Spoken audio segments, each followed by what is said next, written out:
Let's get salty! Hey everyone, Zeddy here again today with a brand new video. And Fractured and Alterac has officially, Alterac Valley has officially been announced. We've got the first few cards. We will review them. We will cover them. We'll go over the update and all that stuff. I want to announce we're doing a giveaway from on the channel, as we love to do every expansion. This is not given to me by Blizzard or anything. This is out of my pocket.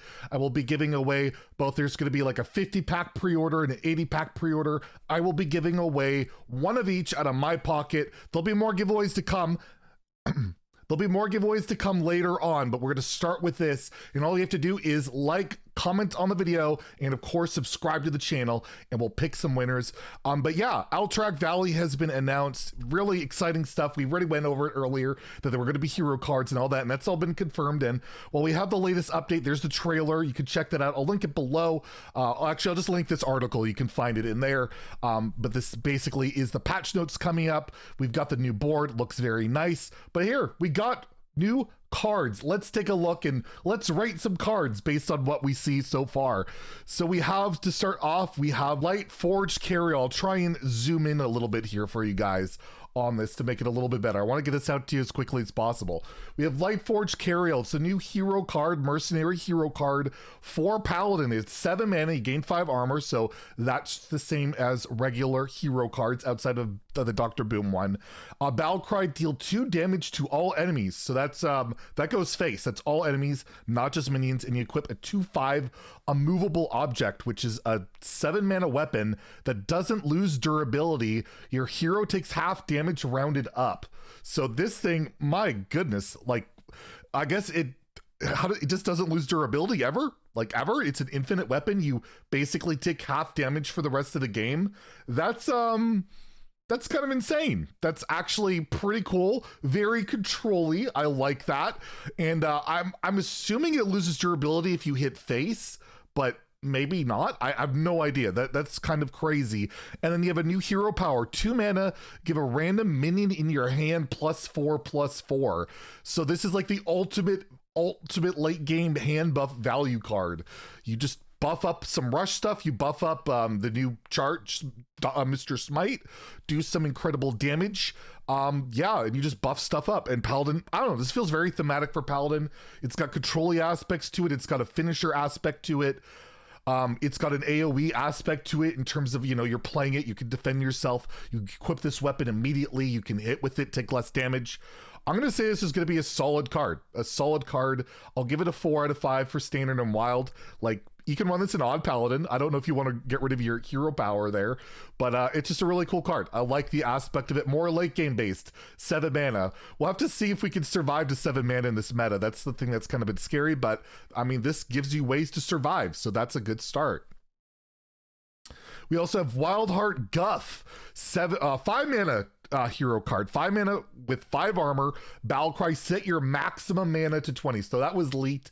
We kind of expected it to be Druid. It would make sense. And you then also gain a mana crystal. So you, this is immediate. It's not an empty mana crystal. You will gain a mana. So if you're at 5, you'll get 1 mana and then draw a card. So in Wild, you could play this in like Bio Project and ramp up. And then you have the hero power of choose 1, draw a card, or gain a mana crystal. That is effectively well, that's insane. That's wild growth. And again, it's not an empty mana crystal. You get that mana right away. So you can draw it, you can ramp, and you can move up to 20 mana. What's kind of crazy about this is, I don't know if this really works that well with alignment, right? Because you set your mana to 20. If you align it, you go back to 1, and then you got to ramp back up. But there's some crazy shenanigans you could do with Celestial Alignment. This is like, this is such a cool card. I love this card. I think it's awesome. I love Ramp Druid. I've always loved Ramp Druid, and this doesn't feel as cheesy as Celestial Alignment. I hope that it somehow pushes Celestial Alignment out of the game, but it can allow for crazy combos because you have 20 mana to work with. Who knows what you can do? And that we've never seen that in Hearthstone. They're breaking the rules of Hearthstone. I'm going to give this a 4 out of 5 as well in Standard and Wild. I just think it's It's obviously an impossible card to evaluate without seeing other cards, but I'm going to give it a shot. I just think it's an amazingly flavored card. Again, late game base for the most part, and the hero power. Drawing cards is always good. 2-mana draw card, not terrible, and ramping up pretty quickly. Again, it's not an empty mana crystal, is absolutely nutty. There's also the new, we already have this leaked, the honorable kill keyword. So basically, we have Bloodseeker here, right? 2-mana, 2/2 weapon, honorable kill, gain +1/+1. If something has exactly 2 health and you deal 2 damage to it, you gain +1/+1 on the weapon. So this will just keep getting bigger and bigger as long as you exact kill. This could be effectively infinite weapon, but it has to hit a minion, or I guess it could hit a kill opponent, but then you just kind of win. And this appears to be a hunter weapon. It really requires trading. It requires trading, exact trading. Is this good? Overkill was bad for the very similar reason. I don't see the incentive of trading and buffing this up being amazingly well, but it started as a 2/2, but you have to kill exactly a 2 health minion. Your opponent can play around it and all that stuff. It's kind of funny. You might be encouraging your opponent to like ping their own stuff and all that. So I'm going to give this a 2 out of 5 in standard and wild. I don't see it being incredible. I think Hunter doesn't care that much about this kind of stuff, but it's an interesting card. And effectively, as you have enough health to trade, it could be an infinite weapon. And there's another one here, Gnome Private, 1 mana, 1/3, so premium stats with upside. Honorable kill, gain +2 attack. So it kills a token. This goes to a 3/3. It kills another token or a 3 health minion. It gets to 5/3. Is that good? It's probably pretty good in like an aggro like token deck. I mean, a token meta that can be fine. Like in a patches meta, especially in wild, this kills patches. That's not bad. But again, you got to be the one doing the proactive thing. It has to be a 1 health minion. So probably an arena card. I'll give it a 2 out of 5 in standard and wild. But yeah, it's feeling like overkill like again, but not quite as bad, but also not that great. I don't know. I love the hero cards. They look pretty cool, but I'm not totally sold on the new mechanic. And then they have fight for objectives. Alterac is full of strategic objectives that you can claim to use your benefit in battle. Objectives are spells with effects that last for 3 turns. Press your advantage while you still have it. So these are like spells that are active for multiple turns. So we have Dundalder Bridge. This is a paladin spell. 4 mana after you summon a minion, give it +2/+2, last 3 turns. So yeah, it's just like a permanent buff on the board. Your opponent will not be able to interact with this. Once it's active, every minion you play gets +2/+2. And let's say in Quest Paladin with like the upgraded hero power, every time you hero power, it gets +2/+2. You play the 5 mana spell that summons 1/1s. I can't remember what it's called off the top of my head. That's an amazing amount of stats. This is just great in any deck that spams minions and cheat minions, or any spell like Party Up. Maybe play this in a Party Up. That could be actually pretty good. It's very slow, obviously. But you're spending 4 mana to do nothing. But again, this payoff is for 3 turns. This actually seems really scary. This seems really scary, potentially powerful. I think this could be playable. Even though it's 4 mana, do nothing immediately, the payoff is gonna be really hard to answer if you have a really good swarm deck around it. It's not a holy spell. You can't tutor it, you can't discount it, but I'm gonna give this a 3 out of 5 in standard, a 2 out of 5 in wild. I think this will see some play.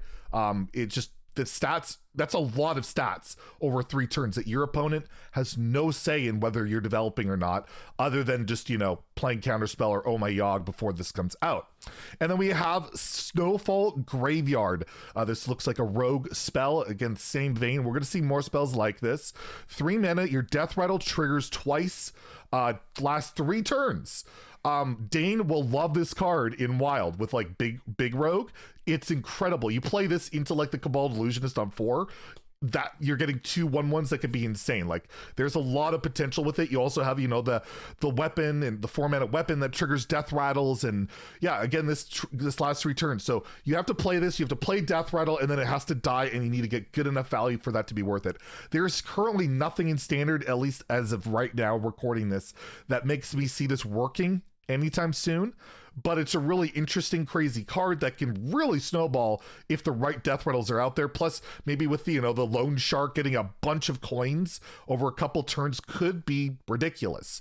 And I don't know, there's potential for a lot of combos. But when you have a Efficient Octobot, things like that, mana cheat's not too hard to come by. So I'm gonna give this a 2 out of 5 in standard wild. I still see it Death Rattle has never really worked out, but this is a card that could help that be a reality. So really cool stuff. And yeah, there's the last thing. There's 2 more legendaries. Log in and you choose your faction. We talked about that. You choose your faction, Horde or Alliance. You get a golden legendary, and whichever legendary, I guess, wins this challenge that they have set up throughout the next whatever, we will get a diamond version of whatever Horde or Alliance. I guess everybody gets it. I don't know how it works, but yes, we have Drekthar. It's a 4-mana 4/4. I'm assuming these are neutral legendaries. It's hard to tell by goldens. I'm going to assume they're neutral, but let me know if I'm wrong. 4-mana 4/4 Battlecry. If this minion, this costs more than every minion in your deck, summon 2 of them. So if you're playing a really cheap aggro deck, you play Drekthar. That's pretty good, and you get a 4-mana 8/8. That's pretty solid.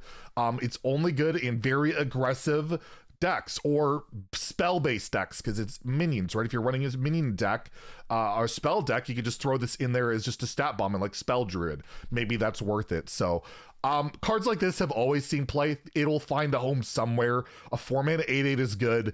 It's insane, to be honest. And maybe you put in Shaman with like the new parrot, and it copies that effect, and you play it again because it's only 3 mana, and then you get 2 parrots or whatever. So I will give this a 4 out of 5 in standard, a 3 out of 5 in wild. I think it'll see play. And then we have Vandar Storm Pike, 4-mana 4/4 Battlecry. If this costs less than every minion in your deck, reduce their costs by 3. What? this one is mana cheat. That's usually more powerful. So I'm gonna read this again because if this costs less than every minion in your deck, reduce their cost. So I'm assuming that every minion in your deck that costs less than this, and as long as every minion in your deck costs less than this as well, they'll cost less than 3. So basically for the rest of the game, every minion you draw will cost nothing. And that can be insane as well. Maybe like an aggro demon hunter that has a lot of draw in spells can play this and just spam cheap minions for nothing. This could go into an Edwin deck. You play this with, I guess, only Edwin, and you play Vandar and you've drawn Edwin, and then you just draw minion after minion after minion. I could see that being ridiculous in Rogue. I'm gonna give this a 4 out of 5 in standard as well, 3 out of 5 in wild, because it's insane mana cheat. It hits the entire deck. And I'm probably going to hate this card because it's going to be an absurd high roll built around this, and it's going to drive me crazy. But yes, you'll be able to log in and choose one of these. So whichever one you think's the strongest, go for it, or just whatever one you want to play. I believe you'll be able to play it today. I could be totally wrong, but I think it will be live today with 1.8 patch. And yeah, they got the phase 3 recap with stuff coming up. We might cover that maybe in another video. And again, giveaway, pre-purchase, all that stuff. Drop a like, comment on the video, and again, subscribe. I'm excited for the expansion. There's a lot of negative news right now with Blizzard, and I love the Hearthstone team. They got nothing to do with that crap. Let's get excited for Fractured in Alterac Valley. If you enjoyed the video, please like and subscribe. Have a great day, and stay salty, my friends.